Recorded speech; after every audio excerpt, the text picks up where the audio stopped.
We begin with a rather sad development here in Lagos, where at least 3 persons have died and many others sustained varying degrees of injuries after a Lagos State staff bus and a commercial train had a head-on collision along Agege Motor Road.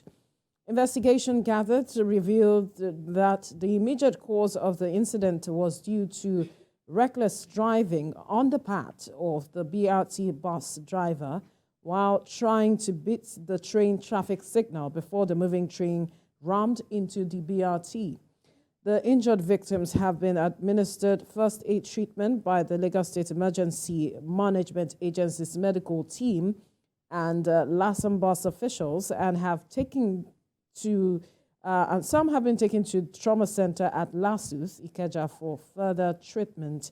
More reports say 2 officials of the Nigerian Railway Corporation attempted to stop the driver from crossing, but he allegedly ignored the directive and drove past the rail. TVC correspondent Sarah Agege is going to join me now from the scene of the accident to give us updates. Sarah, if you can hear me, what more do we know at this time? All right, we'll definitely get Sarah Agege to join us to bring us up to speed with any more reports coming out of the scene of the accident. We move on now to Abuja. And while Nigerians in parts of the country. All right, I hear Sarah Agege is standing by. Sarah, what more do we know at this time?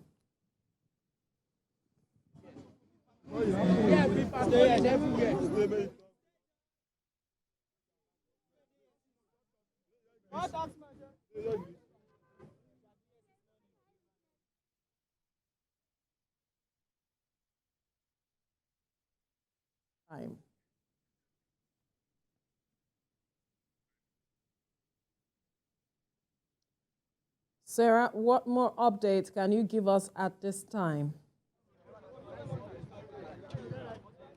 So just before I give you a bit of update, because you see that there are a lot of persons around here,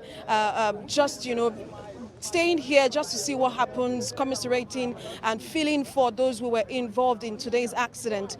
Just like you have read from your script that the accident was between a train and a BRT bus. The BRT bus was conveying Lagos State government staff to the office this morning. But just before I go on to talk about the implication of what has happened this morning and the impact on persons that were in the bus or in the train at the time, let me just bring in someone here who wants to also speak with us and talk to us about what he feels the government can do to ensure that this doesn't happen again. Because, Veronica, this is not the first time this is happening, but at this spot, this is where the issue is, this intersection between Agege along intersection, which is where the PWD bus stop specifically, which is where the incident happened. So, good morning, sir. Talk to us about what you've seen this morning. Well, it's unfortunate. We want to commiserate with the families of those who lost their loved ones in this unfortunate and avoidable circumstance. So you're saying it's avoidable. Why would you say that? It's avoidable because in every decent society, when we were growing up, in every railway crossing, we usually have a police post that they will put a barricade here. As soon as they trace the train coming from a far distance, they block the entrance. So no vehicle can come in and go out until the train passes. But unfortunately, maybe because of the reconstruction that is going on. But even at that, we must still also put safety measures in place. Because as a matter of fact, let's be truthful to ourselves. We have citizens that are not also willing to obey laws. Yes, as we have on the side of the government, we have on the part of the citizens. Information that I have was that they stopped the BRT bus from passing, but he said he thought he could be faster than the train. Hence, this avoidable tragedy. So as we are both citizens and the government must be willing to do what is right. Most of the time, you discover that even look at our road, simple road traffic, people don't obey traffic laws. So if we have citizens that are willing to obey laws, an accident occurred this morning. The death could have been avoided along Meron this morning The death could have been avoided if the driver uses the seatbelt. Look at our roads. How many of them are using seatbelts? It's very, very unfortunate. So, Veronica, that gives you a sense of what people around here are feeling at this time, considering what happened this morning. This incident happened at about 7:30 a.m. While people were going to work. And, of course, you have neighbors, people around, just standing around and waiting for the day to commence. But sadly, at about 7:30 a.m., there was this collision here at the PWD bus stop, this intersection here. Right now, you see that vehicular movement has resumed on the road. We see that the vehicles are now using the intersection. Earlier, we saw a train also use the track. But if you take a look at what has happened on the track, if you take a look at what has happened on the track, of course, you see people still standing on the track. If you take a look at what has happened to the track, you see the marks of the train, trying to stop. You see the marks. The driver was trying to stop the train, but however, it had already hit the BRT bus, and then it took the BRT bus all the way down close to the overhead bridge you're seeing there. Close to the overhead bridge you're seeing there, and that's where the train was able to stop with the BRT bus. But unfortunately, eyewitnesses have told me that there was a lady standing around this area. She was also affected, and then also from the bus there were some other injured persons. 84 of them have been taken to the hospital, that's Lassus in Agege, and then 3 bodies were recovered from this incident.